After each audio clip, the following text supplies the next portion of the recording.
26절부터 28절 말씀입니다.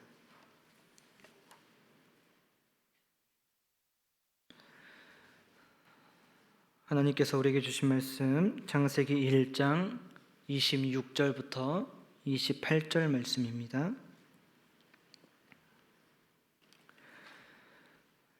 오늘은 함께 합독하겠습니다. 하나님이 이르시되 우리의 형상을 따라 우리의 모양대로 우리가 사람을 만들고 그들로 바다의 물고기와 하늘의 새와 가축과 온 땅과 땅에 기는 모든 것을 다스리게 하자 하시고, 하나님이 자기 형상 곧 하나님의 형상대로 사람을 창조하시되 남자와 여자를 창조하시고, 하나님이 그들에게 복을 주시며 하나님이 그들에게 이르시되 생육하고 번성하여 땅에 충만하라. 땅을 정복하라. 바다의 물고기와 하늘의 새와 땅에 움직이는 모든 생물을 다스리라 하시니라. 아멘. 할렐루야. 우리 함께 옆 사람과 이렇게 인사했으면 좋겠습니다. 당신은 하나님의 형상입니다.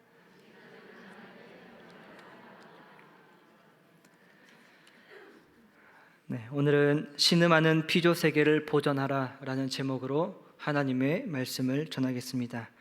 또한 오늘 말씀은 창세기 1장 1절부터 2장 4절까지에 대한 이 생태 그리고 윤리에 대한 장신대 구약학 이은호 교수님의 논문을 좀 참조하여 말씀을 준비했습니다. 지난 6월 5일은 우리 교단이 정한 성령 강림 주일이었습니다. 근데 동시에 성령 강림 주일뿐만 아니라 환경 주일로도 지켰습니다. 우리 교단뿐만 아니라 각 주요 교단들이 환경 주일을 제정해서 지금 이 환경 생태계 파괴에 대한 심각성을 인지하고 이것을 조금이나마 우리가 나은 세계로 나아가기 위해서 노력하고 있습니다. 그만큼 지금 기후 위기, 생태계 파괴는 매우 심각한 수준에 이르렀고, 많은 전문가들은 이미 이 한계점을 넘어섰다라고도 표현합니다. 현재 이 생태계 파괴 문제는 인간에게 있어서 가장 큰 쟁점인데도 불구하고 가장 실천, 즉 가장 행동과 대안이 없는 부분이기도 합니다. 왜 그렇습니까? 다른 재난 및 사건과 달리 우리 개인에게 직접적인 체감이 아직은 덜하기 때문입니다. 그러나 기후위기는 점진적이고 계속해서 누적되는 것이며, 이 임계점에 관한 결과는 아직은 불확실하지만 결과는 파멸적일 것이라고 말합니다. 그리고 이것은 코로나나 다른 재난들과 달리 학습할 수가 없는, 돌이킬 수가 없는, 두 번의 기회가 없는 그저 파멸만 기다리고 있다라고 말합니다. 몇 년마다 찾아오는 전 지구적인 이 바이러스들도, 또 며칠간 우리가 안타까운 소식을 접했던 중부 지역의 폭우 역시 이런 기후 위기와 결코 무관하지 않음을 우리는 잘 알고 있습니다. 이처럼 신음하고 있는 피조 세계는 하나님께서 우리에게 돌보아야 한다고 부여하신 사명이기도 합니다. 그런데 인간은 오히려 심각하게 역행하고 있습니다. 또한 아이러니하게 이러한 환경 위기의 근원을 일부 사람들은 기독교에서 그리고 이 구약 성경에서, 오늘 본문에서 찾기도 합니다. 1970년대 이후로 이 환경 위기가 급격하게 대두되었습니다. 그때 당시에 여러 기독교를 비판하는 학자들은 이렇게 말했습니다. 성경의 인간 중심적 세계관이 환경 위기를 초래했다. 특히 창세기 1장 26절부터 28절에 하나님의 형상과 땅의 정복에 대한 개념이 인간이 자연을 단순히 착취의 대상으로 만들어버렸고 환경 위기를 일으켰다라고 주장했습니다. 실제로 구약부터 신약에 이르기까지 우리는 성경을 바라볼 때 주로 어떤 관점으로 바라봅니까? 우리의 구원에 관한 문제가 주요 관심사입니다. 또한 하나님과 인간 사이의 관계, 하나님께서 우리에게 무엇을 말씀하시는지, 우리의 구원을 위해 우리는 어떻게 해야 되는지, 이 구원의 문제에만 우리가 지금까지 초점을 맞췄다라는 것입니다. 현대 구약 신학의 기초를 놓았다라고 하는 대신학자들도 1970년에서 80년대 이전까지는 이 자연에 대해서 하나님의 역사적인 구원의 드라마를 위한 그저 한 도구, 무대 정도로만 이해하고 생각했습니다. 그러나 1970년대 이후 이 생태계 위기가 인류 전체의 생존과 관련된 전 지구적인 쟁점으로 떠오르면서 구약 성경과 창조론을 인간 중심적 세계관으로 해석한 것에 대해 탄식했고, 그 결과 많은 구약학자들이 착취와 파괴의 대상으로만 이 자연을 인식한 것에 대해서 신학적인 반성을 하기 시작했습니다. 이 기후위기가 급격하게 초래하기 시작된 1900년대 이후, 이 산업화 이후이죠. 이때 주로 서구 기독교 국가들부터 이 산업화가 시작되었고, 이 서구 기독교 국가들이 오해하고 악용했던, 그리고 하나님께서 인간에게 부여하신 그 메시지를 오늘 이 본문을 통하여 다시금 고찰하고자 합니다. 오늘 말씀을 통해 우리가 자연에 대해서 다시금 어떻게 생각해야 하는지, 하나님께서 우리에게 부여하신 사명이 무엇인지 다시금 확신하며 나아가는 오늘 이 시간이 되길 간절히 소망합니다. 오늘 본문을 포함하고 있는 창세기 1장 1절부터 2장 4절은 창조 기사가 기록되어 있습니다. 여러분들도 어렸을 때부터 매우 익숙한 본문입니다. 교회학교 시절부터 몇째 날 하나님께서 무엇을 창조하셨지? 이런 것들을 암송하기도 했고요. 이것에 대해서 우리가 하나님께서 몇째 날 무엇을 창조하셨고, 하나님은 이렇게 말씀으로 위대한 창조를 이루어 주거나, 이런 것을 우리가 고백하곤 했습니다. 그러나 이것은 단순히 우리가 읽을 때에는 하나님께서 어떤 일을 하셨는지에 대한 단순히 글을 읽는 정도의 수준에 불과하지만, 이스라엘 백성들의 신앙에 있어서는 이것은 그들의 종교를, 그들의 내면 자체를 다시금 세우는 고백이지 않을 수 없었습니다. 물론 창세기는 시간적으로 보자면 가장 태초의 일을 기록하고 있지만, 이것을 기록한 시점으로 보자면 이스라엘 백성들이 이제 바벨론 포로로 끌려갔을 때 그들에게 기준에 있어서는 가장 위대한 땅, 가장 젖과 꿀이 흐르는 땅은 바로 그들이 살고 있던 가나안 땅이었습니다. 그러나 그들이 바벨론의 포로로 잡혀가면서 그 메소포타미아 문명이 있는 그 위대한 강을 끼고 있는 그 지역들을 바라보며, 이 위대한 땅은 누가 창조하셨는가? 가나안 땅이 가장 젖과 꿀이 흐르는 땅이 아니었는가? 이런 것들을 되돌아보며 과연 이 땅은, 그리고 우리가 포로로 끌려가는 이 신학적 상황은 과연 어떠한 이유인가? 라는 것들에 대해 당시 이스라엘 백성들의 신학자들이 답을 한 게 바로 이 창세기입니다. 이 놀라운 문명과 위대한 자연, 그건 역시 하나님께서, 여호와 하나님께서 창조하셨음을 다시금 이스라엘 백성들에게 신앙적으로 깨우쳐지기 위해 기록한 것입니다. 여기에는 저자의 의도가 담긴 글쓰기 방식이 너무나도 다양하게 기록되어 있고, 그 모든 것들이 가리키는 방향은 한 가지입니다. 핵심은 하나님께서 창조하신 온 우주의 질서와 아름다움을 시적으로 찬양하며 선포하고 있는 대목입니다. 이것은 하나님께서 보시기에 좋았더라, 그리고 마지막 날에는 보시기에 심히 좋았더라 라고 하는 이것들이 7번 기록함으로써, 그들의 완전수를 기록함으로 이 긍정의 말씀 속에 명확히 드러나고 있고, 이 좋다라는 단어는 파괴되거나 더럽혀지지 않은, 어그러짐이 없는 조화와 균형을 이룬 아름다움을 의미합니다. 따라서 우주적 질서와 이 아름다움을 파괴하는 행위는 하나님의 창조 섭리에 어긋나는 것이며 커다란 범죄 행위이기도 합니다. 자연을 돌보는 일, 이것은 여러분 단순히 도덕적 차원의 문제가 아닙니다. 하나님께서 우리에게 부여하신 사명의 문제이고, 이 하나님의 창조의 아름다움을 파괴하는 것은 단순히 도덕적으로 그릇된 행동일 뿐만 아니라 우리에게 있어서는, 기독교 세계관에서는 죄와 다름없는 것입니다.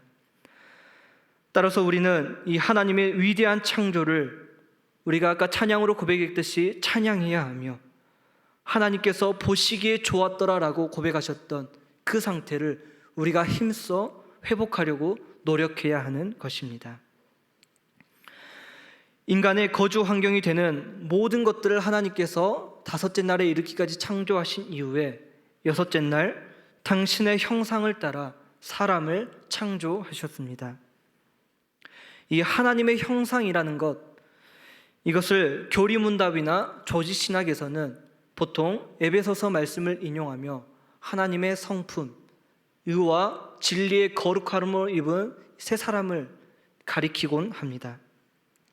즉, 하나님의 형상이란 하나님의 외적인 모습이 아닌 하나님의 성품, 그 하나님의 의와 거룩함을 우리가 따라서 창조되었구나 라는 것입니다. 그러나 창세기가 기록된 배경과 문화, 이 저자의 의도를 통해 살펴보면 오히려 이 하나님의 형상을 표현할 때 이 형상은 말 그대로 보이는 것, 우리가 물질적으로 감지할 수 있는 것, 눈으로 볼 수 있는 상을 의미합니다. 즉, 인간이 가진 하나님의 형상이란 당시 구약 주변 세계에서는 이 신의 형상이란 표현을 왕과 관련돼서만 사용했습니다. 당시 고대 사회에서 이 일반 사람들이 왕을 바라볼 때 왕은 천상의 영역과 이 땅의 세계를 연결해주는 사람이구나, 그가 바로 신의 형상이구나 라고 생각했습니다.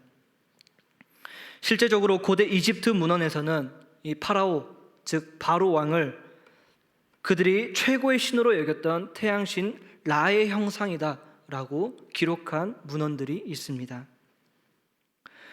따라서 이 창세기에서 하나님의 형상대로 인간이 창조되었다라는 말은 이스라엘 백성들을 제외한 고대 국가들은, 주변 국가들은 왕만이 신의 형상이지만 이 히브리 사람의 하나님, 히브리 사람들의 이해에서는 모든 인간이 왕으로 창조된, 그러므로 구약 성경의 왕권의 개념을 이 수천 년 전부터 민주화시킨 것입니다.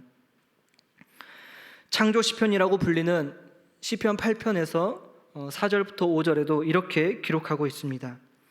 사람이 무엇이기에 이토록 생각해 주시며 사람이 무엇이기에 이토록 보살펴 주십니까?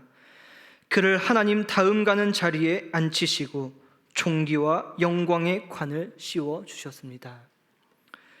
개역개정에서는 하나님보다 조금 못하게 하셨다라고 기록하고 있는데, 다른 번역본을 보면 하나님 다음 가는 자리에 우리 인간들을 하나님께서 앉히셨다라고 기록하고 있는 것입니다. 즉, 바로가 최고의 신의 형상이 아닌 모든 인간이, 그리고 태양신이 아닌 유일하시고 참신이신 이 하나님의 형상, 하나님의 대리자라는 것입니다. 이렇게 모든 인간이 왕이라는 개념은 인간의 존엄성을 강조하는 평등의 개념이기도 합니다. 1900년대 후반에 들어서야 여러분 세계 곳곳에 민주화의 움직임이 시작되었습니다. 그것을 우리가 생각한다면 이 수천 년 전에 벌써 인간의 민주화 개념을 이루었던 이 진술이 고대 세계에서는 얼마나 파격적이고 혁명적인 개념을 기록한 것인지 모릅니다. 그리고 이 파격적 사실은 우리 인간의 유익함을 위해서가 아닌 하나님께서 창조하신 피조물의 보존과 그 피조물의 유익을 위함입니다. 여러분은 하나님의 형상입니까? 하나님의 형상임을 우리가 기억하고 고백한다면 고대 개념과 달리 인간은 존엄하며 일부 한 사람이 아닌 모두가 하나님의 대리자입니다. 그것에서 나아가 하나님의 피조 세계를 돌볼 사명이 우리에게 주어졌음을 우리는 반드시 하나님의 형상을 기억할 때마다 떠올려야 하는 것입니다. 그리고 먼저는 여러분 주변에 있는 이웃을 바라볼 때에 이 이웃도 하나님의 형상, 하나님의 대리자이구나, 나뿐만이 아니라 이웃도 인간의 존엄성이 있구나 라는 것을 생각하며, 또한 자연을 바라볼 때에 사명을 되새겨야 하는 말씀이다라는 것입니다. 나아가 오늘 본문에서는 하나님께서 여섯째 날 인간을 창조하신 이후에 땅을 정복하라, 모든 생물을 다스리라 말씀하셨습니다. 이 두 표현이 생태계 파괴와 억압과 관련해 가장 주목받은 용어입니다. 이 다스리라라는 표현은 원어적으로 포도주 틀을 밟다라는 뜻입니다. 그리고 구약에서는 주로 다스리다, 지배하다라는 뜻으로 사용되는데, 그러나 본래 이 단어는 다스림뿐만 아니라 돌봄의 의미가 있습니다. 즉, 여러분, 왕이 백성들을 다스린다라고 표현할 때 부정적인 의미입니까? 긍정적인 의미입니까? 백성들이 행복하게 살 수 있도록 왕이 돌보는 것이 왕의 역할이고 다스림입니다.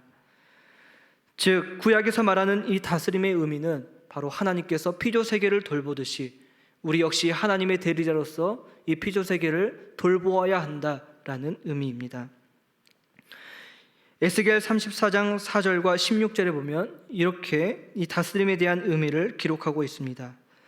연약한 것을 잘 먹여 튼튼하게 하고, 아픈 것은 고쳐주어야 하며, 상처 입은 것은 싸매 주어야 하고, 길 잃은 것은 찾아 데려오는 것. 시편 72편에서도 다스림에 대해서 이렇게 이야기합니다. 불쌍한 백성을 공정하게 판결하며 가난한 백성을 구원하게 해주시며 억압하는 자들을 꺾는 것, 이것이 바로 왕의 다스림이다 라고 표현합니다. 따라서 인간이 자연을 다스리는 자로 창조되었다라고 하는 말은 하나님의 형상이라는 민주적 개념의 왕과 연결할 때에 자연을 억압하고 착취하고 파괴하는 것을 뜻하는 것이 아니라 자연 세계의 행복과 평화를 위해 돌보는 사명을 우리가 부여받았음을 여러분 의미합니다.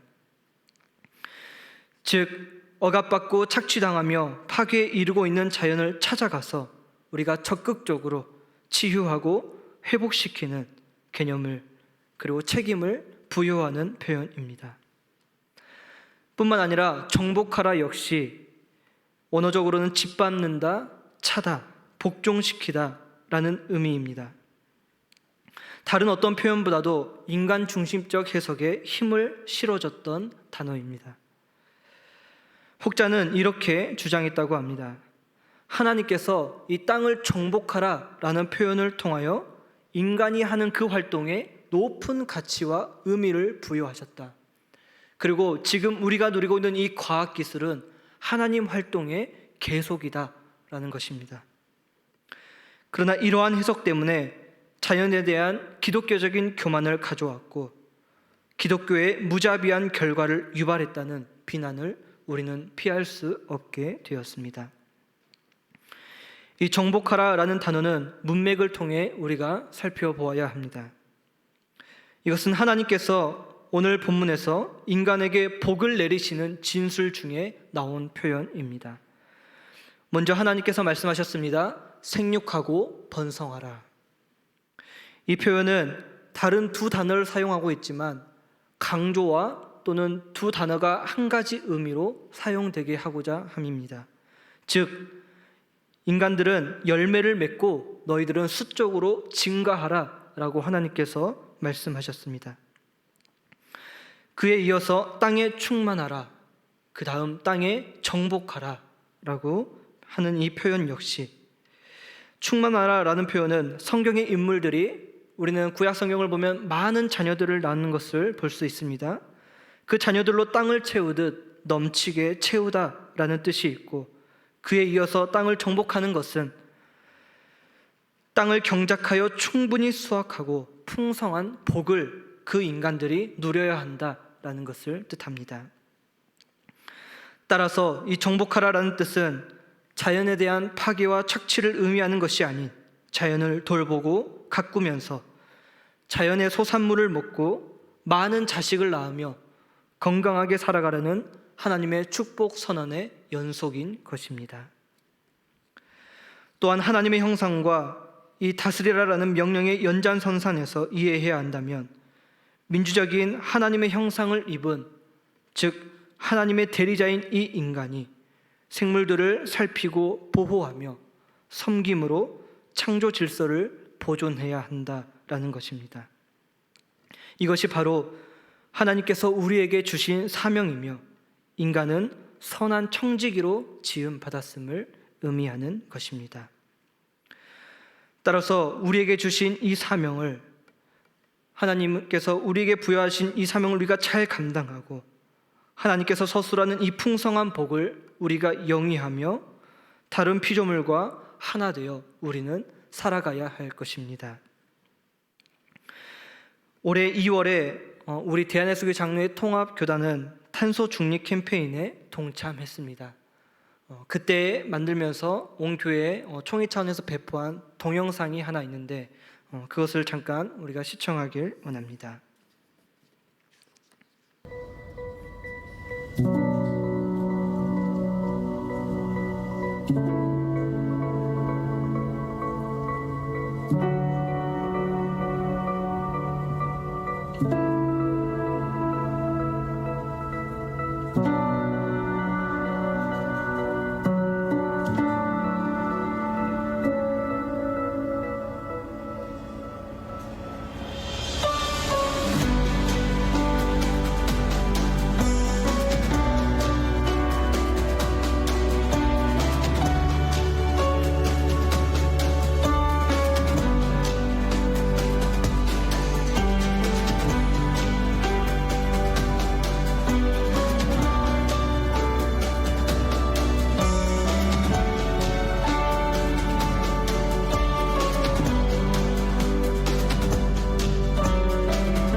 안녕하십니까?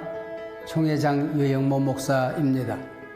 제106회기 총회 주제는 공적 신학, 공적 복음의 원리에 의하여 복음으로 교회를 새롭게, 세상을 이롭게입니다. 세상을 이롭게 하는 그 영역은 하나님이 만드신 창조 세계를 지키는 일에게까지 이르게 되는 것입니다. 우리가 살고 있는 이 시대에 위기 아닌 것이 없지만은 그 중에 가장 심각한 위기 가운데 하나는 기후위기입니다. 이 기후위기 문제를 해결하는 것은 프로그램의 문제가 아닙니다. 단순한 정책의 문제가 아닙니다. 신학의 문제입니다. 당연히 교회가 앞장서야 할 것입니다. 가장 작게는 쓰레기 하나 줄이는 일, 교회에 태양광을 설치할 수 있는 조그만 공간이 있으면은 태양열을 활용하는 일, 또 지혜를 활용하는 일, 전기차 충전소 하나를 놓는 일부터 시작하면 어떨까요? 교회가 이 시대에 기후 위기를 해결하는 일에 우리가 힘과 힘을 모아서 앞장서기를 기대에 마지 않습니다. 사랑하는 여러분, 한국교회 탄소 중립 캠페인, 여기 우리 함께 참여하십시다. 한국교회 탄소 중립 캠페인 생명의 길 초록 발자국. 탄소 배출을 최소화하는 건강한 식생활, 기후 미식. 우리의 밥상에서 배출되는 탄소는 줄이고 건강을 살리는 기후 미식을 실천합시다. 탄소 배출을 최소화하는 패션 문화, 슬로우 패션. 우리의 옷장을 유행에 따르는 패스트 패션이 아닌 생명의 가치를 잇는 슬로우 패션으로 채웁시다. 불필요한 물건을 줄이는 삶의 태도, 미니멀 라이프. 진정한 필요를 생각하며 불필요한 소비를 최소화하는 것이 탄소 배출을 줄이는 가장 좋은 방법입니다. 탄소 배출을 최소화한 교통수단, 녹색 교통. 자가용 이용을 줄이고 자전거와 공공교통을 이용하여 탄소 배출을 줄입시다. 탄소 배출이 없는 친환경적 재생가능 에너지, 그린 에너지. 오래된 냉난방 기기의 효율을 높이고 재생에너지가 확대되면 기존 탄소 배출 에너지를 대체할 수 있지요. 탄소 배출을 최소화하는 문화생활, 녹색 서재. 불필요한 데이터 소비를 줄이고 책을 읽거나 사람들을 만나봅시다. 또한 숲을 복원하고 가꾸어 갑시다. 탄소 배출을 최소화하기 위한 경제제도, 생명경제. 기후위기에 대응하기 위해서는 탄소 배출이 없는 산업을 활성화시키는 생명경제로의 전환이 필요합니다. 한국교회가 탄소 중립을 위한 실천으로 창조 세계를 회복하는 데 앞장섭시다.